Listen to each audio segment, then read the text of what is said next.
This is what it looks like when you breathe 40 times a minute, have an oxygen level that's dipping well below 80. This is what it's going to look like. I hope that the last moments of your life don't look like this. Because this is what you'll see at the end of your life if we don't start wearing masks when we're out in public.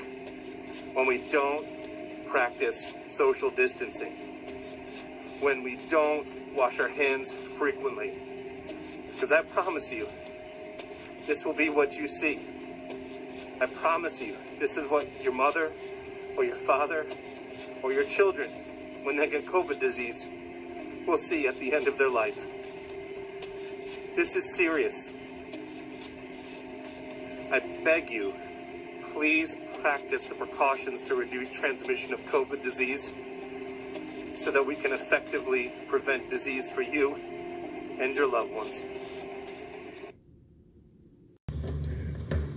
Welcome, Gareth Rhodes, to my far right, Chancellor James Malatras. We have Kelly Cummings, who is our Director of Operations, Dr. Howard Zucker, Commissioner of Health. To my left, Melissa DeRosa, Secretary to the Governor. To her left, Robert Mejica, Budget Director. 3:03, we made it. I hope everyone had a safe and happy holiday. Santa was very, very good to me, maybe better than I deserve. I hope New Yorkers took our caution and celebrated smart. Celebrate smart, avoid shutdowns. That's what my season's greeting card says this year. Celebrate smart. We understand the celebration, the religious significance. Lord knows after this year we need a break. But be smart. And if we're smart, then we can avoid shutdowns because we control our destiny. There is nothing preordained here. What will happen will be a consequence of our actions. A year where we felt out of control, we're actually in ultimate control because we control the spread of the virus by our actions. Celebrate smart and avoid shutdowns. This is what the numbers say today, which we're not quite sure what it means, but we're studying it. Statewide positivity without microcluster, 7.8. Statewide positivity with microclusters, 8.3. That is an increase from the 5.9 7-day average. Positivity in microclusters, 9%, and 124,000 tests taken. This is a jump from Friday, Saturday to Sunday. Friday was Christmas. Sunday is 2 days after Christmas. We have been talking about potential for spread during Christmas. For it to go up in 2 days is dramatic and very, very fast. So we're studying what the uptick in that number actually means. If you look around the country, you've seen significant upticks in just the past couple of days. California went from 8 to 13, Florida went from 8 to 11, Texas went from 2 to 9, New York went from 5.8 to 8. Is that even possible? It's statistically improbable. Now, if you look at the numbers, you also see that the number of people getting tests is actually much, much lower. So these are people who got tests after Christmas, and it's a lower number of people who got tests, so it's a smaller population. So one of the theories that we're going to look at is people who were going to get a test because they were traveling, because they were concerned about spreading the virus, were getting tested up until Christmas. And anyone who went and got tested post-Christmas over the weekend was a person who was showing symptoms and thought they might be positive, and therefore they went for a test. So the sample is artificially skewed. Fewer people got tested, and more of those people were showing symptoms. That's why they went and they got tested. The number of positive cases didn't go up. It's that the number of people being tested went down by almost half. So fewer people get tested, same number of positives, but proportionately it's a higher number. Evidencing that theory, the number of tests in an urgent care clinic went way up. Urgent care clinics tend to be the places where people go when they feel symptoms and they want to get a test. That's what you tend to see in urgent care clinics. And that's the number that went up in urgent care clinics. So it may very well be that. And that may be a national phenomenon that we're seeing, but we don't know, and we'll see what the numbers say over the next few days, and that will explain if this is a circumstantial situation, post-Christmas, less people getting tested, and they have a higher positivity because the people who are getting tested are symptomatic, or was there spread pre-Christmas that actually is being evidenced now. You see the test results, 124,000. We were doing 220,000 tests some days, so the number is significantly low. And again, these tests are not random, right? They are people who go for tests. So who went to get a test after Christmas over this past weekend? Possibly people who were symptomatic, because people who were just doing it as a prophylactic went before. But we'll see over the next few days. Statewide deaths, 114. The hospitalizations up 376. Discharges, 425. Fewer people get discharged over the weekend. So the net number goes up. Not necessarily the new admissions, but the discharges go down. Statewide ICU up 35, statewide intubation up 30. But the general caution remains the same. Social gatherings spread the virus if you are not smart. Earth Rhodes, to his left, Chancellor of the SUNY system, Dr. James Malatras.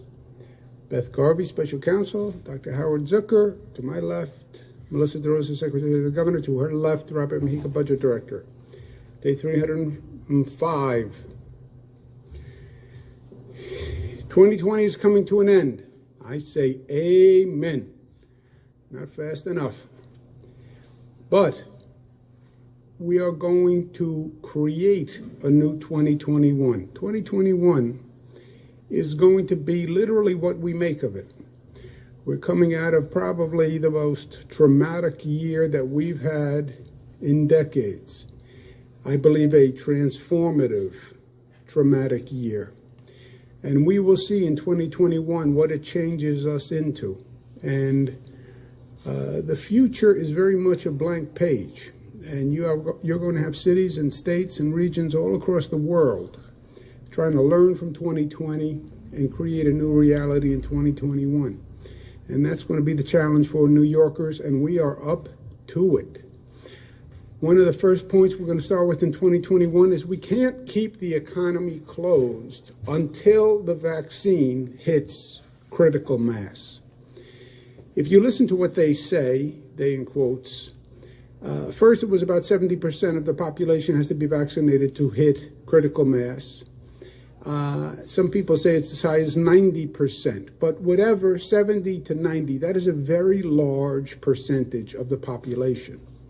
If you listen to the time frame they're talking about, it started about 6 months. We'd be at critical mass in June, and then went to about September. Now some people are talking about the end of the year. You have a massive undertaking that people have underestimated from the get-go to both produce and administer this vaccine. The nation, over 10 months, hasn't done as many COVID tests as will be required for the vaccination. We haven't done that many COVID tests over 10 months. That's with every drugstore, every hospital doing COVID tests. And COVID tests are just a nasal swab. This is a vaccination. This is roll up your sleeve and I'm going to give you a needle. And then we have to do it twice. So this has been grossly underestimated, how big an undertaking and how long it's going to take. I think President-elect Joe Biden did the nation a service by pointing just this fact out the other day. That if you look at the pace of production and delivery, this could take years at this rate. So this is going to be a massive undertaking for the new federal government. But it can't be that we start 2021 with the expectation that the economy will reopen when the vaccine hits critical mass. We can't take 6 months, 9 months, 12 months of a closed down economy. We can't take the economic cost. We can't take the psychological cost. We can't take the emotional cost. We have to be prepared for it. How do we use science and testing to reopen and to be smart and safe in our reopening? New York pointed out first, it's not a question of reopening the economy or public health. We said from day one it was doing both. And we were right. And we are still right. And now in 2021, the question is, how do you use science and technology to open quickly but safely? How are you smart and safe in reopening? That's the challenge in 2021. And we want to be ahead of it because we are New York. And we're piloting an expansive testing plan to give us an opportunity to reopen businesses safely and smartly. And we're going to pilot the approach at the Buffalo Bills playoff game. A football playoff game obviously is outdoors, which is a much better situation from COVID spread. And the stadium is a controlled venue. The Department of Health has been working with the Buffalo Bills, the National Football League, to come to an agreement as to how to do this. We believe we are the first state in the nation to run this kind of pilot.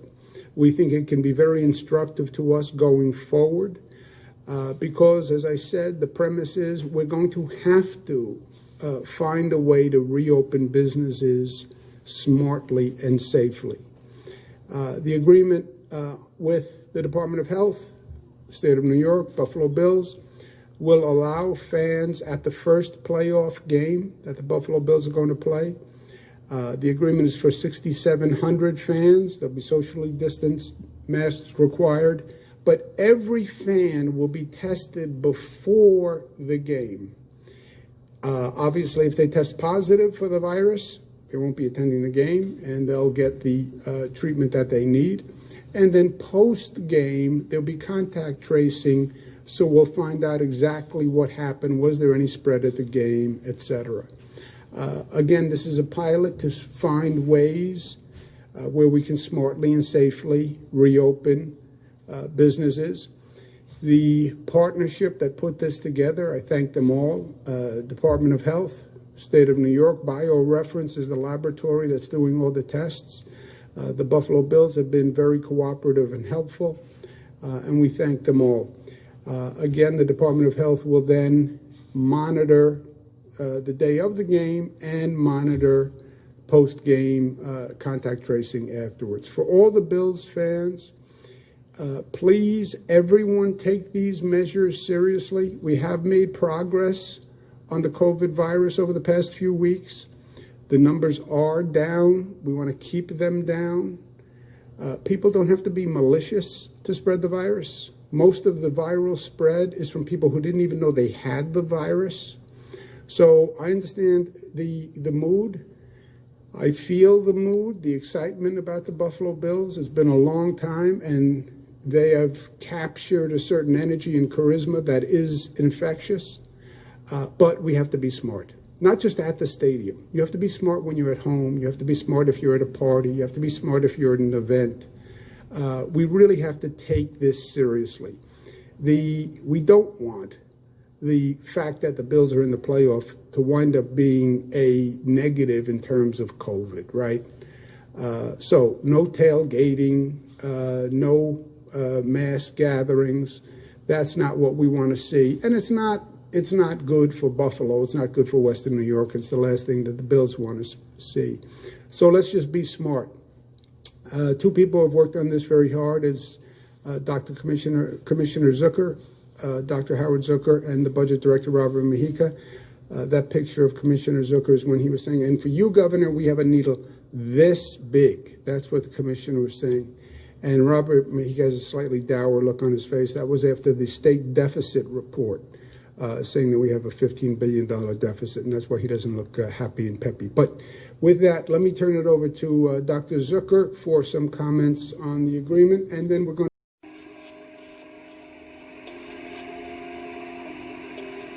This is what it looks like when you breathe 40 times a minute, have an oxygen level that's dipping well below 80. This is what it's going to look like.